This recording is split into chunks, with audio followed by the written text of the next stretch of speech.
Few things represent ARK's survival ascendant as well as the island. Besides game-breaking bugs, of course, you have to conquer a variety of different biomes, complete a Googleplex worth of caves, and eventually defeat 3 unique bosses, all for the privilege of finally facing the Overseer, all in the name of Ascension. With a task as gargantuan as that, it begs the question, where should you even begin? What are some good early game tames? Where can I get all the resources I need to progress? And most importantly, how do I survive my first few days as a beach bop? Don't worry, my friends, for I am here to answer all of these questions, because not only are we going to take on every challenge this map has to offer, we are going to attempt to do it in just 100 days. But just like any good story, it only makes sense to start at the beginning. Welcome to the island.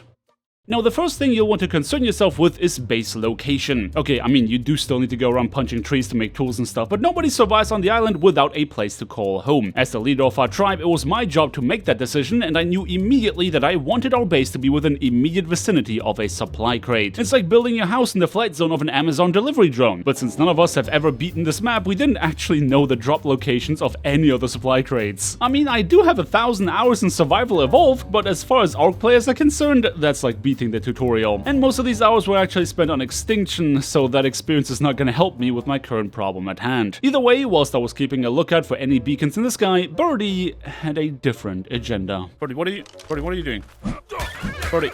Birdie, what the hell are you doing, Birdie? I don't want to have to travel with a stupid dodo, man. No! Oh, now we have height now. Yeah, keep asking it. Yeah, that's exactly my plan. Oh, look, there's more dodos here. Oh, look, more hide. Okay, if we find a high level one, we can tame it. But other than that, they're just for hide.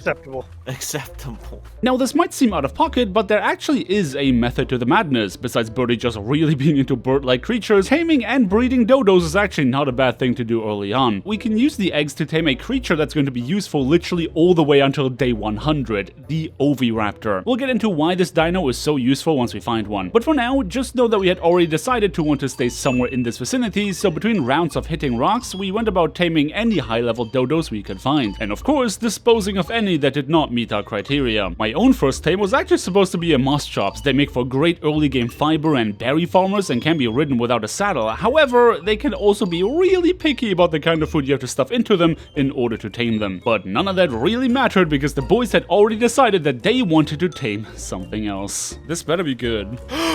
No freaking way. Oh my god. Is that good or what? I want it. It's level 25. We don't even have a Look saddle. how cute it is. Okay, we're gonna need a better way to knock it out then. This is so ridiculous looking. Now, don't get me wrong, Castros are great. They are amazing at harvesting wood, they reduce the weight of said wood in their inventory, and they're absolutely adorable. The only problem, we wouldn't be able to make a saddle for them until level 61. Even with 1.5x rates on pretty much everything, that was not gonna happen for a while. But part of being a tribe leader is meeting the needs of your tribe. They wanted a beaver, and by god, they were gonna get a beaver. Even without being able to ride it, Cassie would still be useful when farming wood just as a mobile storage box that can hold absolute boatloads of it. We also eventually decided to settle down in this area because it was getting dark and we did not want to spend the night without shelter. Oh yeah, remember how I said we have 100 days to beat the map? I didn't actually tell my friends about that. So by the end of day 1, I figured it was time to come clean. We have 100 days to defeat the Overseer of the island. I don't know what that means, but okay. Oh, it gets worse. We can't use any flyers until we defeated the first boss. What?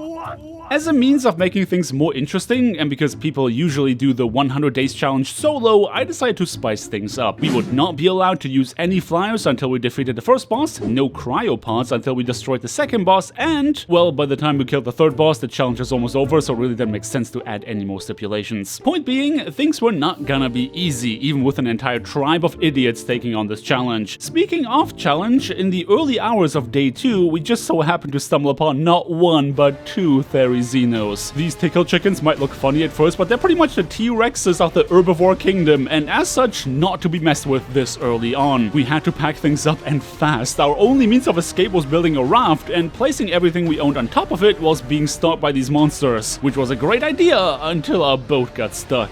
Not once, but twice. You guys see this? No shot. No. Bro. No, not again. No. You've got to be kidding me. Yeah, this was not gonna happen. The only thing we could do now was fight. There was no creature we could tame at this stage that could take on a Therizino, let alone two. However, we could use our superior human intellect and a lot of weapons to take the fight to the source of our oppression. We needed crossbows, but to make crossbows, we needed metal, and we were nowhere near any sort of mountain where that resource would be plentiful. The trick? River rocks. These flat-looking stones can be harvested for metal to kickstart your progression before you are ready to venture deeper inland. Oh yeah, I also tamed a moss chops with a rare flower I got from Cassie's beaver dam. We spent pretty much the entirety of day 2 hitting river rocks, farming fiber, and slaughtering the local wildlife for hide until eventually we were locked and loaded. See what that stupid tickled chicken is gonna do about that. Turns out, not a heck of a lot, as long as we kept it at arm's length. Because these stupid birds had not discovered climbing technology, taking them out once we were armed was actually not that difficult. I got it! Can I get a yippee? Yippee! Yeah, not quite the achievement I initially thought this was going to be. Emboldened as we felt after finishing our first hunt, we were humbled very quickly when our attempts of going further inland were met with an absolutely massive Alpha T-Rex. Alpha creatures are bigger and stronger variants of regular dinos that cannot be tamed. They do give a ton of XP when killed, but a Therizino this was not. And as such, we decided to retreat to someplace a bit more safe. But not before knocking out an Oviraptor, realizing we didn't have enough Dodo eggs to tame it, unaliving them, and then claiming its offspring instead. Anyway, where was I? Oh right, a safe place to live. By far the safest place on the entire map is a piece of land often referred to as Herbivore Island. I'll give you a second to think about why it's considered the safest place. Setting up a base there would help us catch our bearings without getting interrupted by Therizinos and Alpha T-Rexes, with at least a few metal nodes, plenty of wood, and a plethora of non-hostile creatures to keep you company. Except that, even here, danger was not completely out of the question.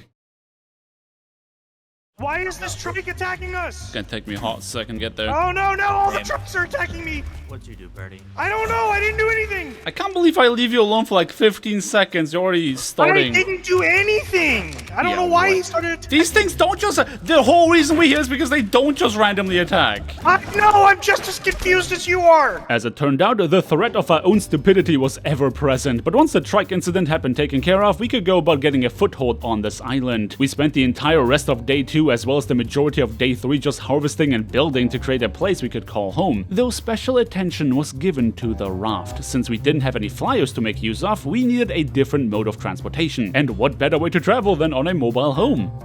Cliff, this is a 110 pit pterodon. Wait, we can't have flyers, dang it! Yeah, we cannot Dang be it! having that, birds. We also went about getting a couple ankylos so we could harvest the metal nodes on the island a bit more efficiently. A simple thatch hut would do, since really our base was just meant for shelter from the elements and not to defend us against dinos, whereas the ship would have to keep us safe from anything we discover on our travels. And I decided to call this newly conquered land New Man's Landing. All this building gave me a bunch of levels to put into some essential engrams we would need very soon. Something we didn't need, but I definitely wanted, was to differentiate myself from the rest of my tribe. As the leader of this group, it was important for me to look the part, something that my friends did pick up on fairly quickly. Why do you insist on not wearing a shirt, by the way? I think it's funny. Okay. Well, I can't. Well, I want to look like you. How do you look so dripped? I know. I don't know what. I'm just a survivor like the rest of you. Man went to Texas once and he's coming back looking like this. Howdy doody, feller. Wait. I need my shirt.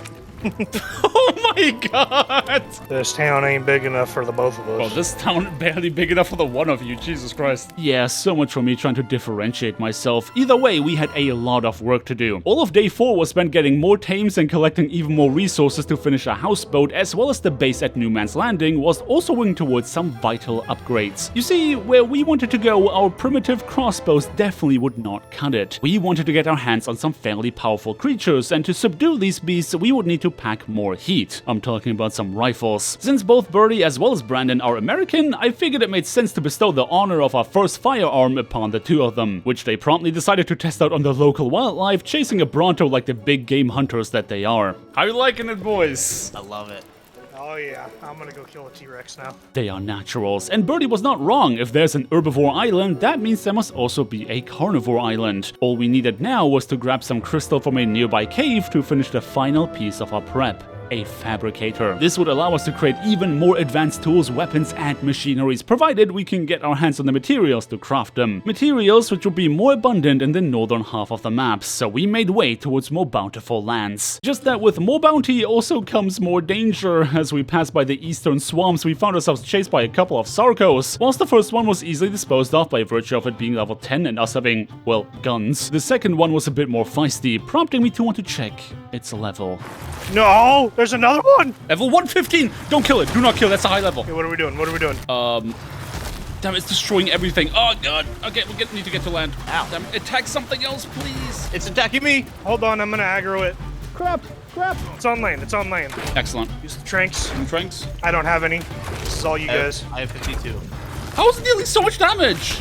No, don't shoot it with a gun! Birdie, we're not killing it. Oh my god. It was a risky maneuver, but one that could pay off big time. It had already destroyed our brand new fabricator, among other things, but a Sarko would make for a fantastic first carnivorous tame. They are fast in the water and pack a decent punch. Once it began torpo running from all the tranquilizers we put into it, we began spacing out our shots to make sure we didn't accidentally kill it. And it did take some effort, but eventually, it went down. We tamed it by feeding it prime meat, which we harvested from a baby turtle that just so happened to be at the wrong place at the wrong time. And just before the end of day 4, she was ours. Since Brandon definitely suffered the most as part of this taming process, and because she had kinda race stripe looking colors, he decided to call her NASCAR. And we didn't know this at the time, but this was the beginning of a wonderful friendship. And with her help, we would be able to make landfall on Carno Island in the early hours of day 5, where we had been immediately greeted by a yellow drop. And the loot was pretty good. We spent the better part of this day just sailing around the island, collecting every drop whilst keeping a lookout for other creatures to tame. And of course, killing a couple of T-Rexes here and there. At one point, we did make an attempt to go deeper inland, but were immediately humbled by some high-level Microraptors. As much of a beast as NASCAR was, getting stunned off your tame will always be very deadly. But the loot on Carno Island was so good that we didn't even feel bothered by that. But what really gave us a bunch of momentum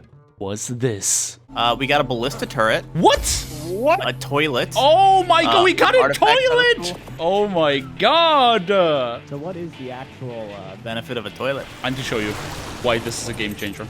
Do any of you need to poop right now? Okay, now get off of it. Flush. How do I flush? Oh. What has been added to your inventory? Fertilizer, let's go. Fertilizer! Holy balls! We can That's literally produce amazing. fertilizer with this. It's so good. I know this is kind of lame by comparison, but I guess we might as well do it. Woohoo. Yeah, that's not very cool. Yeah, It's not a toilet, so like... it's no toilet. But okay, there is one use this thing has. Let me show you. I have 150 metal in my inventory now. Oh my Holy god. Hey!